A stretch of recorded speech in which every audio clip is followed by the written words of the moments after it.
பேசும்போதே சொன்னேன், நான் எந்த கட்சியை பற்றி பேசலை, எந்த ஆட்சி பற்றி பேசலன்னு. ஆனால் இந்த ஆட்சி எது உண்மையோ அதை மக்கள் என்ன நினைக்கிறாங்களோ, எது கிரவுண்ட் ரிப்போர்ட்டோ அதை மக்கள் என்ன நினைக்கிறாங்களோ. நம்ம எல்லாம் பேசுகிறோம், ஸ்கூல் நல்லா இருக்கு, காலேஜ் நல்லா இருக்கு, அரசு கல்வியில் நல்லா இருக்குன்னு. ஆனால் நம்ம பசங்க இது வரைக்கும் யாரையுமே அரசு பள்ளியில் சேர்த்ததே கிடையாது. இதுதான் உண்மை.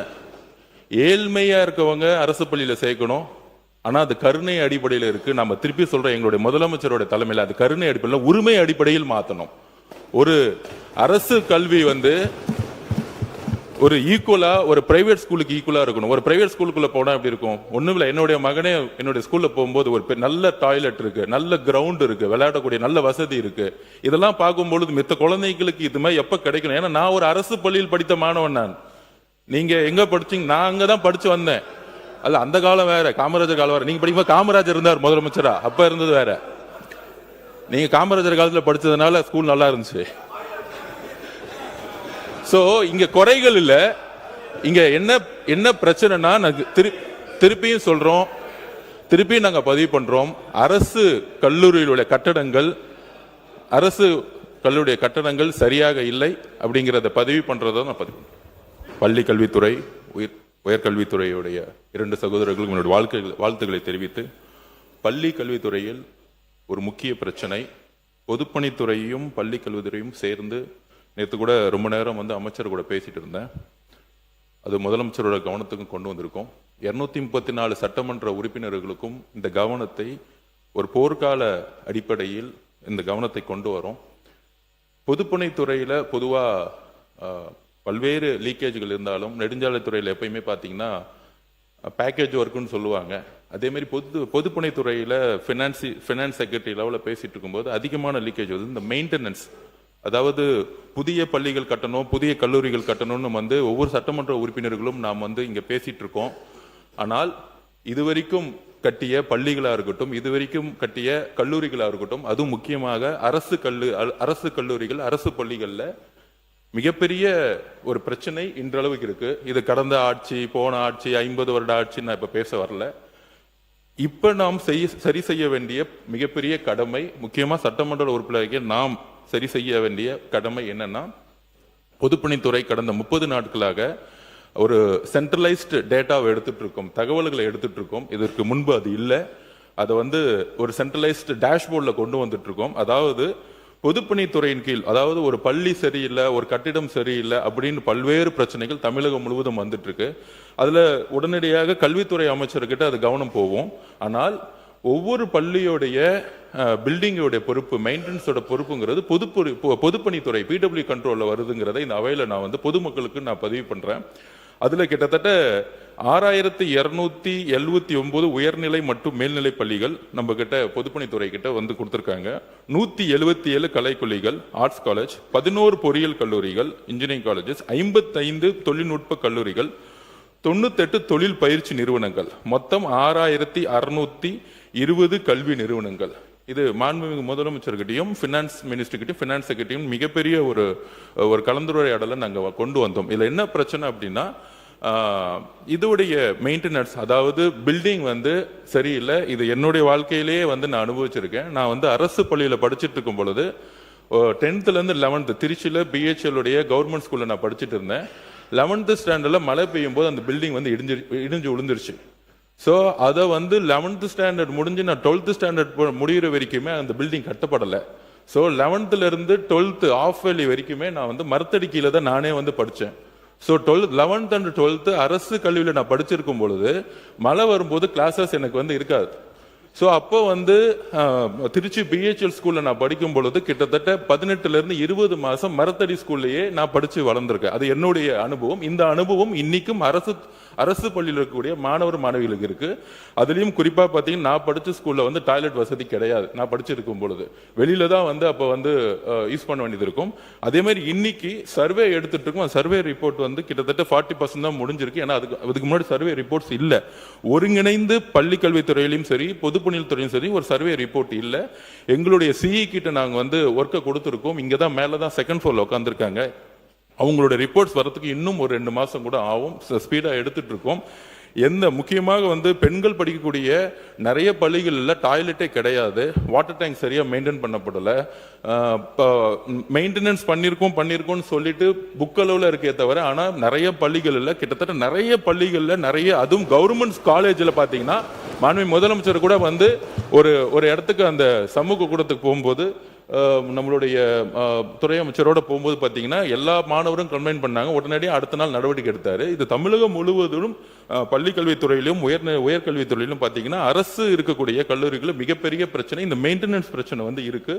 அதுக்கான பட்ஜெட் இப்போ அலாட் பண்ணியிருக்காங்க. பட் ஆனால் எல்லா சர்வேவும் எடுத்து முடிச்ச பிறகு அந்த பட்ஜெட்டை வந்து கரெக்டா வந்து நம்ம மெயின்டெனன்ஸ் பண்ணுங்கிறதா நம்மளுடைய குறிக்கோள். அதுல சட்டமன்ற உறுப்பினருடைய ஒரு வேண்டுகோள் என்னன்னா, நீங்க உங்ககிட்ட நாங்க வந்து அந்த கணக்கெடுப்பை எடுத்து உங்ககிட்ட நாங்க வந்து மாண்புமிகு முதலமைச்சர் ஒத்துருக்காரு, உங்ககிட்ட கணக்கெடுப்பு கொடுத்துருவோம். எத்தனை உங்களுடைய சட்டமன்ற தொகுதியில் எத்தனை ஸ்கூல்ஸ் வந்து கவர்மெண்ட் ஸ்கூல்ஸ் இருக்கு, எத்தனை காலேஜஸ் இருக்கு, எத்தனை பெண்கள் படிக்கக்கூடிய ஸ்கூல்ஸ் இருக்குன்னு நீங்க எங்களுடைய அரசு உயர் அதிகாரிகள் சிஇ அவர்களோ அங்க இருக்கக்கூடிய அதிகாரிகளோ போய் என்னதான் டேட்டா கொடுத்தாலும் எந்த இடத்துலையும் மெயின்டெனன்ஸ்ல ஊழலே இருக்கக்கூடாது மாண்புமிகு முதலமைச்சர் உத்தரவிட்டிருக்காரு. சோ அப்ப உங்களுடைய நீங்க போய் சூப்பர்வைசிங் பண்ணாதான் எங்களுக்கு இன்னும் ஒரு அடுத்த கட்டத்துல இந்த தொகுதியில இந்த ஸ்கூல்ல, அதாவது பில்டிங் வந்து 3ஆ பிரிக்கிறோம். இப்ப ஒன்னு ஃபர்ஸ்ட் கேட்டகரி, ரெட் கேட்டகரி, அதாவது இந்த கட்டடத்தை பயன்படுத்தவே கூடாது அப்படின்னு நம்ம இன்ஜினியர்ஸ் வந்து ஸ்டெபிலிட்டி சர்டிபிகேட் வந்து எல்லா ஸ்கூல்ஸும் வந்து உடனே செக் பண்ண சொல்லியிருக்கோம். ஏன்னா மழை காலம் வரப்போகுது. அப்ப நீங்களும் போய் ஆய்வு பண்ணிட்டு வரும் பொழுது இந்த பில்டிங்ல ஸ்டெபிலிட்டி, இந்த பில்டிங் ஸ்டெபிலிட்டி இல்லைன்னா இம்மீடியட்டா அந்த இடத்துல ஒரு ரெட் ஸ்டிக்கர் ஒட்டி சீல் வச்சிருவோம். பள்ளிக்கல்வித்துறைக்கும் நம்ம உடனே சொல்லிடுவோம், அந்த இடத்துல எந்த மாணவ மாணவிகள் உட்கார வைக்கவே கூடாது அப்படின்னு நம்ம சொல்லிடுவோம். அடுத்தது வந்து எல்லோ ஸ்டிக்கர், இந்த இடத்த வந்து ஸ்டெபிலிட்டி வந்து உடனே பண்ணி ஆகணும் அப்படிங்கிற ஒரு எல்லோ கலர் ஸ்டிக் ஒட்டிடுவோம். ஸோ ரெட் ஸ்டிக்கர்ல வந்து நம்மளுடைய பிடபிள்யூடி ஸ்டிக்கர் ஒட்டிட்டு அந்த இடத்துல யாருமே யூஸ் பண்ண முடியாத அளவுக்கு சீல் வச்சிருவோம். இது வரைக்கும் பிடபிள்யூடி டிபார்ட்மெண்ட் அது பண்ணதில்லை. அடுத்தது எல்லோ ஸ்டிக்கர், அடுத்தது கிரீன் ஸ்டிக்கர்னா இந்த பில்டிங் அடுத்த ஒரு 5 வருஷத்துக்கு எந்த பிரச்சனை இல்லை, இங்க நல்லா இருக்குங்கிற மாதிரி ஒரு 3 ஸ்டிக்கரை கொண்டு வந்து வச்சுட்டு அதை வந்து சட்டமன்ற உறுப்பினர்கள் உங்ககிட்டயும் நாங்க வந்து அந்த டேட்டாவை கொடுத்துருவோம், பள்ளி கல்வித்துறையிலும் கொடுத்துருவோம். இதற்கு முன்னாடி வந்து இந்த அணுகுமுறை கிடையாது. இதற்கான பட்ஜெட் வந்து உண்மையா என்ன தேவையோ அதுக்கான ப்ரிப்பேர் பண்ணப்படும். புது ஸ்கூல்ஸ் புது காலேஜஸ் கட்டுறதோட கிட்டத்தட்ட 6620 கல்வி நிறுவனங்கள் நம்ம கிட்ட நம்ம குழந்தைங்க படிச்சுட்டு இருக்காங்க. அதை பள்ளிக்கல்வித்துறையிடம் அமைச்சர்கிட்டையும் உயர்கல்விக்கும் ஆல்ரெடி நம்ம வந்து பேசிட்டு இருக்கோம். இதை அடுத்த ஒரு வருஷம் போக்கஸ் பண்றதா நம்மளோட குறிக்கோள். எப்படி தனியார் நிறுவனங்கள், தனியார் பள்ளிகள், தனியார் காலேஜஸ் இருக்கோ அதே மாதிரி ஈக்குவலா நம்மளுடைய குழந்தைகள் படிக்க வைக்கணுங்கிறதா நம்மளுடைய மாண்புமிகு முதலமைச்சருடைய குறிக்கோள். இதை உங்ககிட்ட இருக்க சட்டமன்ற உறுப்பினர்கள் உங்களுக்கு ஒரு குழு இருக்கும், நீங்க கொண்டு வந்து உடனடியாக இந்த ஸ்கூல்ல பிரச்சனை இருக்குன்னா அதையும் நாங்க வாங்கி உடனடியாக சரி செய்யறதுக்கு எல்லா விதமான முன்முயற்சிகளும் மேற்கொள்ளுங்கிறத நாங்க இங்க பதிவு பண்றோம். நன்றி. பள்ளிக்கல்வித்துறை அமைச்சர் அவர்கள். மாண்புமிகு பேரவைத் தலைவர் அவர்களே, இது சேஃப்டி சம்பந்தப்பட்ட விஷயம். இன்ஃப்ராஸ்ட்ரக்சர் என்பது ஒவ்வொரு ஆட்சியின் போதும் ஒவ்வொரு காலகட்டத்தின் போது கட்டிக்கிட்டே வந்தாலும் அந்த இன்ஃப்ராஸ்ட்ரக்சர்ல பிரையாரிட்டி என்னன்னு பார்க்கணும். யாருடைய வகுப்பறை அது? பெற்றோர்களுக்கா, ஆசிரியர்களுக்கா, இந்த துறைக்கா? அது அந்த மாணவ மணிகளினுடைய வருங்காலத்திற்கான வகுப்பறை. இன்ஃபேக்ட் நான் ஃபர்ஸ்ட் நான் முதலில் கையெழுத்து போட்டதே, நான் போட்ட முதல் கையெழுத்தே பூட்டப்படக்கூடிய கதவுகளுடன் கூடிய மாணவிகளுக்கான கழிப்பறைக்கு தான் நான் முதலில் கையெழுத்து போட்டேன். அது இந்த நாட்டினுடைய மிக முக்கியமான தேவை. நல்லா யோசிச்சு பார்க்கணுங்க. இருக்கக்கூடிய உறுப்பினர்கள், நிறைய உறுப்பினர்கள் இந்த கோரிக்கையெல்லாம் வச்சீங்க. ஒரு வகுப்பறையே இல்லாத கழிப்பறை இருக்குன்னு வைங்களேன், அதுக்கு கூட ஒரு யூஸ் இருக்குங்க. அதை நீங்க பப்ளிக் டாய்லெட்டா யூஸ் பண்ண முடியும். ஆனா சரியான ஒரு கழிப்பறையே இல்லாத வகுப்பறையில எந்த பயனும் இல்லை. பல மணி நேரம், 7 மணி நேரம், 8 மணி நேரம் எங்களுடைய மாணவிகள் அவர்களுடைய இயற்கை உபாதையை அடக்கி கொண்டு இதன் மூலமா அவர்களுடைய போக்கஸ் மிஸ் ஆகும், ஹெல்த் என்ன ஆகும், மாதவிடாய் நேரத்தை நீங்க கணக்கில் எடுத்துக்கணும். அப்ப இதையெல்லாம் கருத்தில் கொண்டு கடந்த சில தினங்களாக நானும் மாண்புமிகு பொதுப்பணித்துறை அமைச்சர் அன்பு சகோதரர் ஆதவும் தீவிரமாக இதை குறித்து ஆலோசனை செய்தோம். அதே சமயம் ஒரு ஒப்பாய்வு நாங்க வந்து மேற்கொண்டோம். 2022, 2025 அந்த ஆண்டு கணக்குள்ளார பாத்தீங்கன்னா வகுப்பறைகள், இந்த உட்கட்டமைப்பு வசதிகள்லாம் கிட்டத்தட்ட ஒரு 5000 வகுப்பறைகள் வந்து அவங்க வந்து பண்ணியிருக்கிறாங்க. அப்ப இதை வந்து இன்னும் கொஞ்சம் நாம துரிதமா வேகமா பண்ணணும். நடப்பு ஆண்டுல பாத்தீங்கன்னா 1031 வகுப்பறைக்கான அந்த உட்கட்டமைப்பு வசதிகளை மேம்படுத்த ஆரம்பிச்சிட்டோம். லேப்ஸ் 228 லேப்ஸ் நாங்க வேகமா புதுப்பிச்சுட்டு வரோம். அறிவியல் ஆய்வகத்திற்கான உபகரணங்கள் 228, கழிப்பறை 216+28, திறன் பலகை 7840, இருக்கை மற்றும் பேஜை 10310. மிக முக்கியமா கண்காணிப்பு கேமரா. எந்த இடத்துல ஒரு சிசிடிவி கேமரா இருக்கோ அந்த இடத்துல குற்றம் நடப்பதற்கான வாய்ப்பு மிக குறைவு. அதனால பள்ளிகள்ல 24578 கண்காணிப்பு கேமராக்களுக்கான வேலைகளும் செய்திருக்கிறோம்.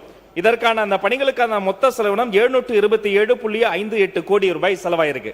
ஆனா நான் இந்த மாமன்றத்தின் மூலமா உங்க மூலமா என்னுடைய அன்பு நண்பர் பொதுப்பணித்துறை அமைச்சர் நான் வைக்கிற கோரிக்கை என்னன்னா, ஏதேதோ டிபார்ட்மெண்ட்ல எல்லாம் வெள்ளை அறிக்கை கொண்டு வரீங்க. இது என் குழந்தைகளோட உயிர் சம்பந்தப்பட்ட விஷயம். கண்டிப்பாக இந்த ஸ்கூல் இன்ஃப்ராஸ்ட்ரக்சர் சம்பந்தப்பட்ட பொதுப்பணித்துறை ஒரு வெள்ளை அறிக்கையை உருவாக்கி முதல்வரினுடைய கவனத்திற்கு கொண்டு வர உங்க மூலமாக கேட்டுக்கொள்கிறேன். மாண்பு உறுப்பினர் சிவகுமார் அவர்கள் இருங்க அவங்க கேட்கட்டே இருக்கு. என்ன கிளாரிபிகேஷன்? என்ன மாண்பு உறுப்பினர் கிளாரிபிகேஷனா?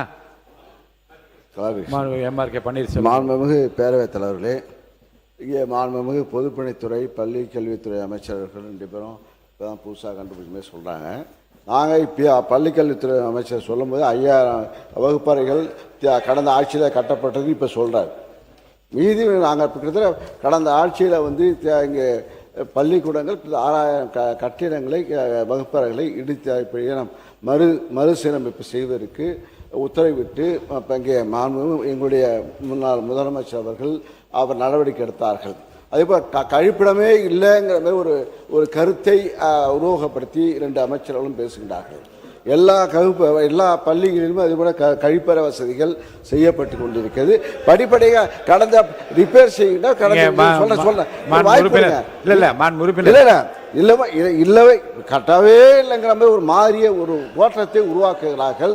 ஆக நீங்கள் இல்லாத இடத்துல நீங்கள் கட்டுங்க சுத்தமாக. ஏன்னா பேசுவதை வந்து கடந்த ஆட்சியில் கழிப்பறையே இல்லாமல் கட்டுப்படுத்தி கொண்டிருக்கிறார்கள் என்ற ஒரு உருவகத்தை உருவாக்குகிறார்கள். அது தவறு.